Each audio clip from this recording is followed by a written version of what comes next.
Je vois pas pourquoi j'aurais besoin de le voir ou de le retrouver, ou ne serait-ce que de savoir ce qu'il est devenu. Pourquoi? Parce que c'est quelqu'un que je connais pas.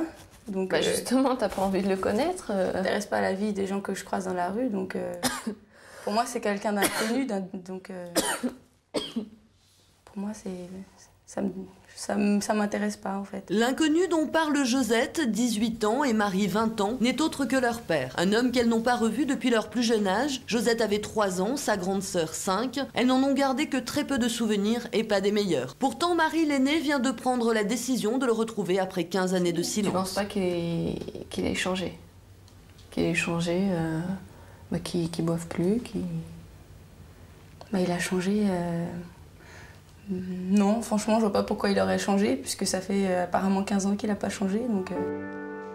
Il y a encore 2 mois, Marie portait sur ce père absent le même jugement que sa petite sœur, dur et sans appel. Mais la maternité a réveillé en elle le besoin de mettre un visage sur cet inconnu qu'elle n'a pas revu depuis 15 ans. Aujourd'hui, Marie veut le retrouver et lui présenter son petit-fils, même si sa colère est encore très présente. Parce que moi, j'ai une certaine colère, parce que c'est passé vraiment de la haine, mais à vouloir l'enterrer, à l'aider à mourir s'il voulait, quoi. Je l'aurais enterré s'il voulait, quoi. Mais pour lui, quoi, si lui, j'ai pas à lui priver d'un grand-père. Après, ça sera à lui de faire son choix quand il sera plus grand, et s'il veut accepter ce qui s'est passé, il acceptera. S'il veut pas l'accepter, il l'acceptera pas, hein. Des propos durs à la hauteur du traumatisme causé par une histoire familiale douloureuse. Après quelques années d'une union amoureuse pourtant solide, le père de Marie commence à boire. Sa femme lui pose un ultimatum, ce sera la bouteille ou sa famille. Mais 3 semaines plus tard, il boit encore. La mère de Marie s'enfuit avec ses 2 filles. Depuis, plus de nouvelles. Que s'est-il passé? Qu'est-il devenu? Est-il encore alcoolique ou même en vie? Marie n'en sait rien. Aujourd'hui, elle se rend chez sa mère afin que celle-ci l'aide à retrouver l'homme qu'elle a quitté 15 ans plus tôt. Ça va? Moi, je t'ai réuni les papiers que tu m'as demandé pour ton père, les albums photos. Il y a le livret de famille. Là, voilà. Ton père, il est là, il est dans le cosmos. Là, il venait de travailler. Là, c'est ta tante Marie-Louise. Tu aurais plus de chances de retrouver René Pierre, enfin ton père, par l'intermédiaire de ta tante, là. Et t'as toujours les coordonnées ou pas de... Écoute, moi, à ma connaissance, ils habitaient à Romans-sur-Isère.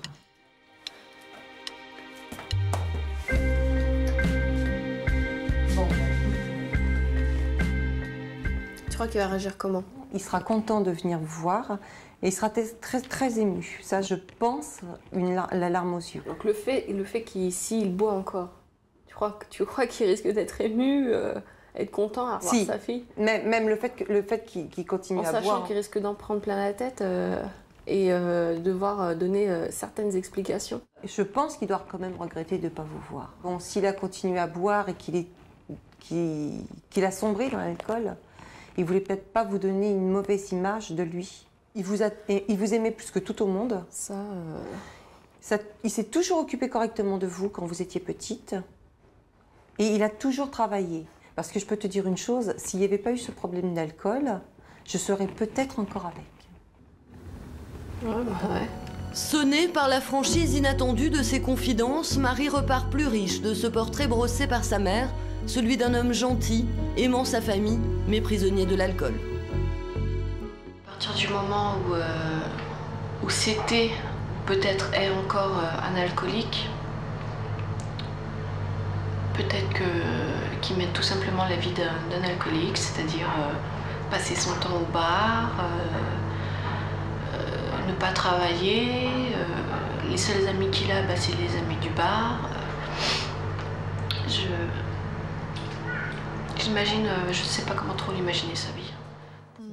Marie sait qu'elle se lance dans l'inconnu, mais déterminée à retrouver ce père, elle entame ses premières recherches. Oui, bonjour monsieur, je vous appelle pour un petit renseignement. Voilà, en fait, je vous explique, je suis à la recherche de mon père et je sais qu'il perçoit des prestations de la CAF de Valence. Et donc j'aurais souhaité savoir si vous étiez en mesure de pouvoir me communiquer son adresse. Non madame, désolé. Vous êtes vraiment pas en mesure Après plusieurs coups de téléphone passés à la CAF, la Sécurité sociale et autres organismes de Valence, Marie se heurte toujours au même refus. Tenus au secret professionnel, ils ne peuvent lui confier la moindre information.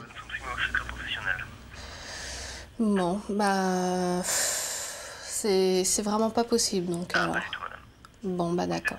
Ok, bah merci beaucoup. Je vous en prie. Au revoir. Au revoir. Retrouver son père, disparu depuis 15 ans, n'est pas chose facile. Marie sait bien qu'elle n'y parviendra pas par téléphone. Elle décide donc de se rendre sur place avec son bébé de 2 mois. Direction Valence.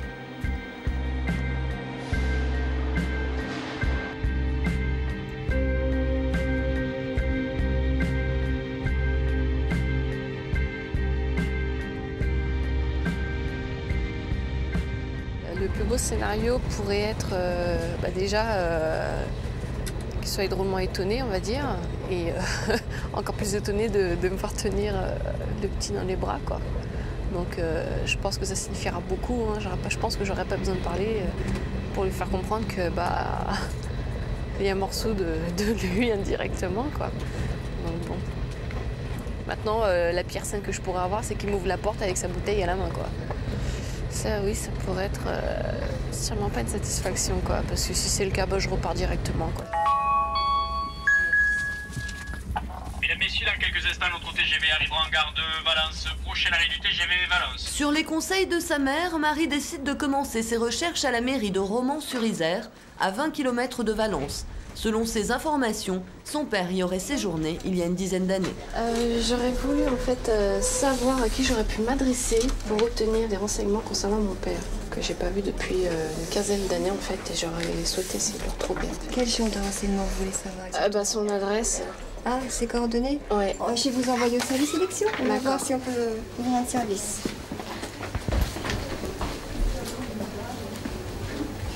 Je passe devant. Ouais. Ça passe? Donc je viens pour... parce qu'en fait je recherche mon père, ça fait 15 ans que je ne l'ai pas vu. Enfin, pas de nouvelles, pas vu, aussi bien lui que la famille de son côté. Et d'après certains documents officiels, sur les documents qui datent de 97-98, il habitait à Romans. Vous avez une carte d'électeur sur vous, non? Oui. Il la faut? Oui, il la faudrait, oui. Et je vais regarder sur les listes, donc... Il faut la pièce d'identité? Non, une carte d'électeur suffira. Mais lui, je ne sais pas s'il est sur la liste électorale. Hein. Ouais. C'est quel nom? Voilà, donc le prénom? Du père? Oui. René. Enfin, Pierre René. Je n'ai personne à ce nom-là sur la liste. Vous avez pas? Non. Né le 13 mai 51. Je n'ai pas de du tout. Bon. À la rigueur, il y a peut-être sa sœur. Oui. Ça m'embête. Et le prénom Marie-Louise. Je l'ai, elle, par contre. Vous l'avez? Oui. Sur Romans? Oui. Je peux avoir son adresse? Oui, alors apparemment, on a fait un changement d'adresse dans l'année. Elle était mariée avant, si je me trompe pas, non? Oui, c'est... Voilà. Bon, Ouais, merci, on a ça. J'ai dit à ma tante, donc si au pire je trouve pas ailleurs, j'irai la voir quand même. C'est hallucinant, quoi. C'est vraiment hallucinant, honnêtement. Je vous remercie beaucoup. Ça y est, Marie a un début de piste, l'adresse de sa tante. Enfin de quoi lui redonner un semblant d'espoir. Mais très vite, une crainte va l'envahir. Et si sa tante prévenait son père et que celui-ci refusait de la voir? Marie ne veut prendre aucun risque, alors elle poursuit ses recherches, direction le commissariat de Romans-sur-Isère.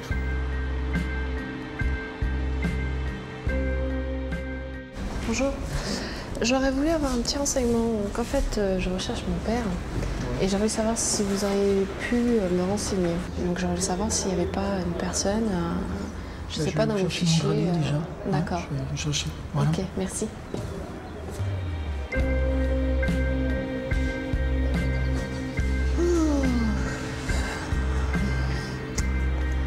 C'est pas évident. Hein.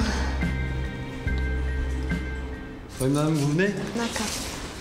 Rapidement, un policier met fin à son trac. Il la conduit auprès d'un lieutenant de police chargé de ce genre de requête. Bonjour. Asseyez-vous. Merci. Vous voulez une chaise pour votre bébé? Oh non, non, non, c'est bon, je vais le garder ça. Qu'est-ce qui vous amène au commissariat? Eh bien, en fait, bon, je vous explique brièvement, je cherche mon père... Marie raconte pour la énième fois de la journée son histoire. Le lieutenant l'écoute attentivement avant de lui expliquer à quoi elle s'engage en ouvrant une enquête nationale. Alors, il faut que vous sachiez une chose, c'est que votre père, donc, il est majeur. Oui. Donc, automatiquement, on va faire ce qu'on appelle une RIF. Alors, une RIF, en langage, ça veut dire recherche d'intérêt des familles. Donc nous, je vais prendre des renseignements par rapport à votre père. Donc, si votre père est localisé, on va l'auditionner, on va lui dire qu'il fait l'objet d'une recherche de sa fille, et par rapport à ça, on va lui demander la question. Est-ce que voulez-vous, oui ou non, revoir votre fille? Il dit non, on ne peut rien faire. Oui, mais justement, je ne veux pas lui laisser le choix. Ah oui, mais... C'est justement là le problème, c'est que si je lui laisse le choix, il y a de grandes chances qu'il réponde non, puisque ça fait 15 ans qu'il n'a pas cherché à prendre des nouvelles de nous, donc... Vous allez pas, enfin vous allez arriver, votre fille veut vous revoir, voulez-vous la revoir? Il va vous dire non, il vous dirait oui. Enfin ça serait vraiment étrange. Malgré le risque que son père refuse de la voir, Marie décide tout de même d'ouvrir cette enquête de police. Merci, au revoir. Ah, merci beaucoup. Mais à la sortie du bureau du lieutenant, Marie semble déçue. Moi je le trouve de mon côté et pour voir. Merci beaucoup. Au revoir. T'as faim toi? Enfin, si dans un mois, eux, ils ne l'avaient pas retrouvé de leur côté, il fallait à peu près attendre un an et voir renouveler si elle n'est toujours pas retrouvée. Moi, je ne vais pas attendre un mois ou un an, quoi. Donc, s'il faut, j'irai voir ma tante et voilà, quoi. Craignant la réaction de sa tante, Marie préfère se rendre seule à l'adresse obtenue par l'employé municipal. 15 minutes plus tard, Marie redescend. Chez sa tante, il n'y avait que son petit cousin. Celui-ci lui a promis de passer le message à sa mère. Marie n'aura pas eu à attendre longtemps, à peine nous rejoint-elle que sa tante l'a déjà rappelé, ce qui est plutôt bon signe. D'accord, donc demain vers 10h, 11h, je peux le voir et là je peux l'appeler. D'accord. Ouais, c'est bon, je note. Ouais. Oui. Ouais. Ouais.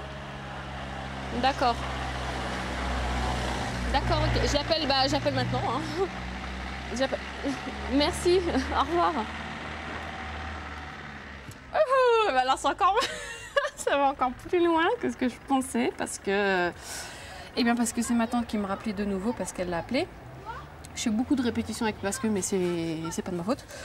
Et en fait, il veut que je l'appelle. Là, je remette bien dans l'ordre dans ma tête tout ce qu'il y a. C'est un peu le désordre. Donc je vais l'appeler là.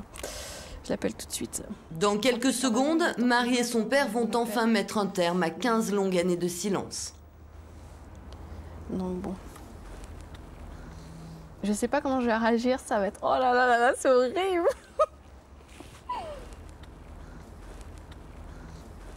Oh là, ça fait longtemps. Oh là. Bonjour. Ça va? Oh là là, ça fait bizarre. Ça va. Ah ouais, bah ouais.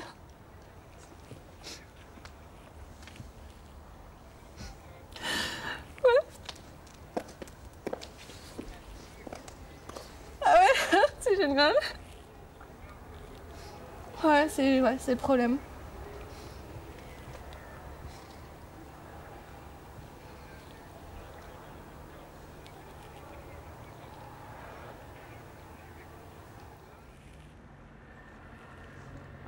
Ouais. J'ai plus de batterie, je peux te rappeler tout à l'heure, là j'ai plus de batterie du tout, putain ça va couper, donc je peux te rappeler à ce numéro. D'accord, ok. D'accord, à tout à l'heure.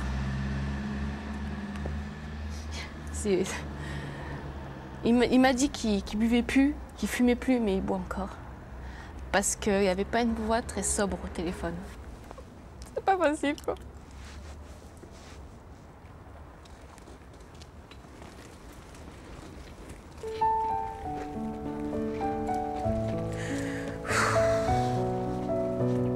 C'est dommage parce que je suis persuadée qu'il me voit encore. Alors je pensais vraiment n'avoir rien à foutre, mais alors royalement.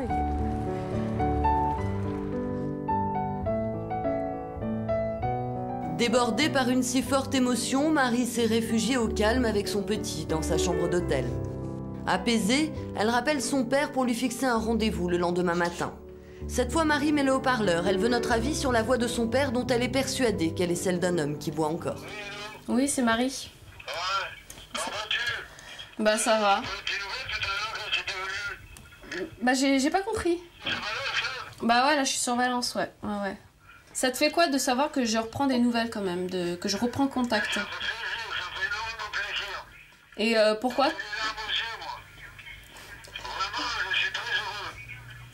Ouais. Ah ouais, bah ça, surpris, tu vas l'être encore plus surpris. Tu vas l'être encore plus surpris. Bon, bah je te dis à demain alors. Ok, merci. Au revoir. Première des choses qu'il me dit tout à l'heure, c'est je bois plus, je fume plus. Alors je lui ai rien demandé et là, puis il a l'air défoncé comme un trou, quoi. Bah, je suis désolée, quoi. J'emploie peut-être des termes crus, mais il n'y a pas d'autre mot pour dire, quoi. Mais je vais quand même y aller demain pour voir. Malgré que là, honnêtement, si je m'écoute, quoi, je fais demi-tour direct. Mais c'est plus fort que Marie, il faut qu'elle sache. Ça doit sûrement être l'homme, là-bas, qui marche avec un sac.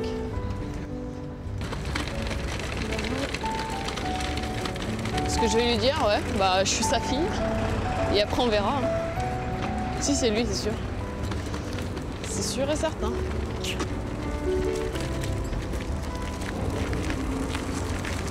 On va bien voir. Ça fait drôlement bizarre, hein, franchement. Ça fait drôlement bizarre. Voilà. Bonjour. Ça va? Je suis heureux. Voilà, c'est ton petit-fils. Oui, il est trop longtemps.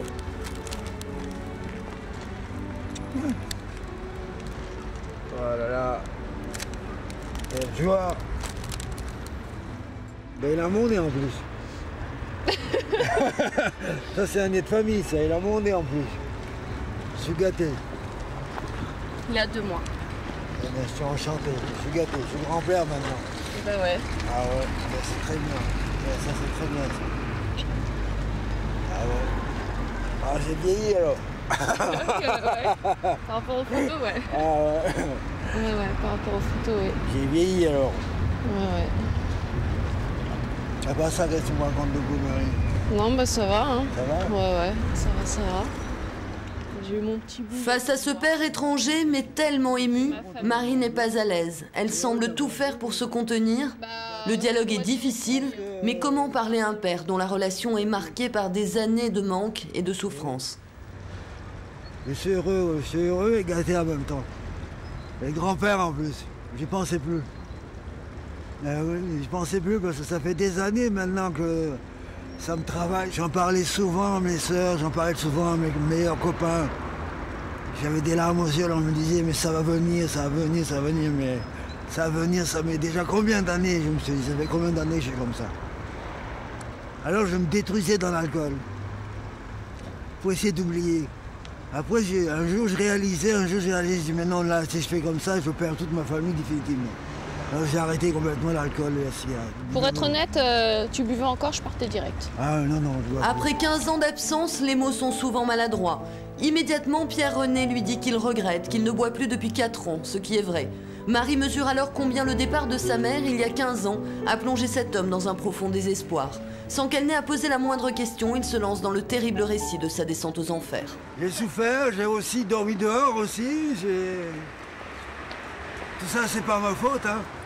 C'est de la faute de qui, ça? Mais pas ma faute, moi. Moi-même. Marie ne s'attendait pas à une telle sincérité. Son père s'en veut assez lui-même pour ne pas avoir besoin de l'accabler davantage. Alors peu à peu, Marie se radoucit et lui montre même des photos spécialement choisies pour lui, histoire de lui faire partager un peu tous ces moments perdus. Photo du petit. Merci. Je vous remercie beaucoup.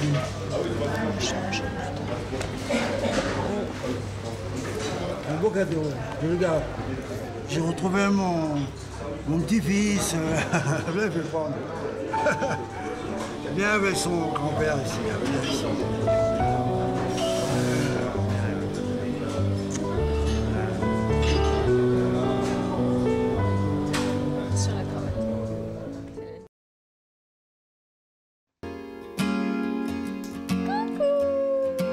Nous retrouvons la jeune maman, toujours en compagnie de son fils qui a bien grandi. Mathis a quasiment l'âge des retrouvailles. Il avait alors 2 mois lorsque Marie a renoué avec son père. Il en a aujourd'hui 19.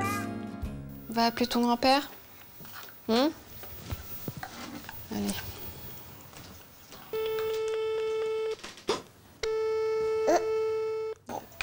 Allô? Oui, bonjour, c'est Marie. Et René, il est toujours là? Il est pas là? Non. René n'est pas joignable, Marie rappellera plus tard. Aujourd'hui, téléphoner à son papa n'est plus un événement, mais un geste qu'elle fait plusieurs fois par semaine. C'est pas la relation père-fille qui se voit tous les jours, qui s'appelle tous les jours, mais c'est la relation père-fille qui se crée. Il faut beaucoup de temps. 15 ans d'absence, il va pas redevenir père du jour au lendemain, ça c'est sûr. Mais la relation, elle est là, puisque pour Noël, je vais quand même offert un portable, ce qui fait qu'on peut se joindre plus facilement. Séparés par 500 km, Marie et René n'ont pas encore pu se revoir pour des raisons financières. Mais ce lien téléphonique leur permet de partager des moments forts de leur vie, comme ce récent coup de fil de Marie à son père pour lui annoncer une heureuse nouvelle. Pour Mathis, quand j'ai appris que j'étais enceinte, la grossesse s'est passée complètement sans lui, il était au courant de rien du tout. Alors que là, du fait que j'ai repris une relation avec lui, j'ai pu lui apprendre que justement il attendait un deuxième petit enfant. Une nouvelle que René a pris avec beaucoup de bonheur. Il semblerait d'ailleurs que depuis qu'il a retrouvé sa fille, René aille mieux. Il a même pris un appartement à lui. Alors de temps en temps, en plus du téléphone, René envoie quelques douces pensées. Pas grand-chose, hein. Pense à toi, mon petit-fils. Il a toujours la même écriture, hein. Et puis ça, c'était la carte pour son anniversaire. Il a envoyé une photo de lui là. Et j'en ai une autre photo. Elle est là. Là, voilà. Bah, ça fait bizarre parce que bon, c'était la seule pièce qui manquait, entre guillemets, de Mathis. Parce que bon, dans son album, il manquait qu'une seule personne, c'était son grand-père. Bon, bah maintenant, disons que... Bon, il y a que 2 photos pour l'instant, mais bon, en espérant que ça sera complété un peu plus, avec d'autres photos de lui. En retrouvant son père, Marie ne se doutait pas qu'elle ferait également plaisir à sa mère, qui elle aussi a éprouvé le besoin de se rapprocher de René après 15 longues années de silence. Il t'a dit que je l'avais appelé pour son anniversaire? Bah oui, il m'a dit que tu l'avais appelé, que ça lui avait fait super plaisir. J'ai hésité, hein. Mais moi aussi j'hésite à te donner son numéro, hein, donc, mais non, ça lui a fait bien plaisir. Suite au reportage, de nombreux membres de la famille ont félicité Marie pour sa courageuse démarche, mais celle qui fut le plus bouleversée par ces retrouvailles, c'est Annette, sa maman, encore tout émue lorsqu'elle revoit la séquence. Bonjour. Ça va? Là, regarde, ça fait 15 ans et d'une façon ou d'une autre, il t'a pas oublié, pourtant, il te voyait pas. Voilà, c'est ton petit-fils. Ah, j'ai été sec.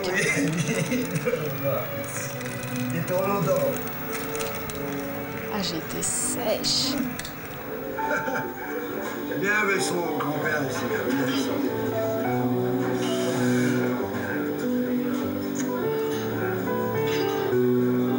Je sais pas quoi dire là, franchement. Oui. Oui, c'est franchement. Bon, là, de revoir ce passage, c'est vrai que ça m'a repoussé, disons, 22 ans en arrière quand Marie est née. Avec sa main, il faisait exactement pareil avec toi et ta sœur. Je trouve ça magnifique.